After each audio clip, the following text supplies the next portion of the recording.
Hello বন্ধুরা, good morning. সকালবেলা কি শুরু করেছি দেখো। আজকে চেয়ারগুলোকেও স্নান করিয়ে দিয়েছি, আর এদিকে পাপুস টাপুস ধুয়ে ব্যালকনিতে মেলে দিচ্ছি। আর এদিকে আজকে মেশিনে দিয়েছি কাচতে। মেশিনে তো আমি সহজে কাচতে দিই না, যেহেতু আজকে বিছানার চাদর টাদর একটু কাচছিলাম, তাই মেশিনে দিয়ে দিয়েছি।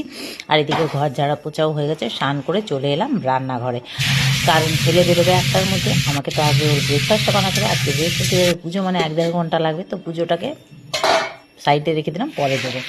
তো আজকে না একটা ব্রেকফাস্ট তোমাদের সাথে শেয়ার করছি। এদিকে পরোটা আর রুটিটা করে নিলাম, আর আলুটা নুন দিয়ে সিদ্ধ বসিয়ে দিয়েছি। আলু ডুমো ডুমো করে কেটেছি। জিরা আলুটা একবার হলেও ট্রাই করবে, খুব সহজ সিম্পল একটা রেসিপি, আর কিন্তু খেতে দারুণ লাগে। এটা বেশি না, গুজরাটিরা খায় জিরা আলু।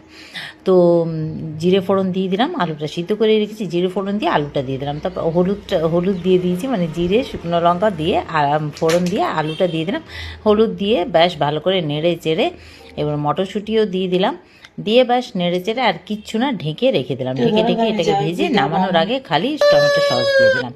ব্যাস এদিকে ছেলের টিফিনটাও রেডি করে দিলাম, আর এদিকে বৃহস্পতিবারের পুজোটাও ব্যাস করতে হবে। সব পুজো করে চলে এলাম। এবার বিছানাপত্রের অবস্থা দেখো। আর এই ছাদে যেতে পারিনি, এখানেই সব মেলে দিয়েছি, মানে ছাদে যেতে বিরক্ত লাগছিল। যাক, সব এখানেই মেলে দিলাম, আর বিছানার চাদরগুলো পেতেই চা নিয়ে বসলাম। উফ।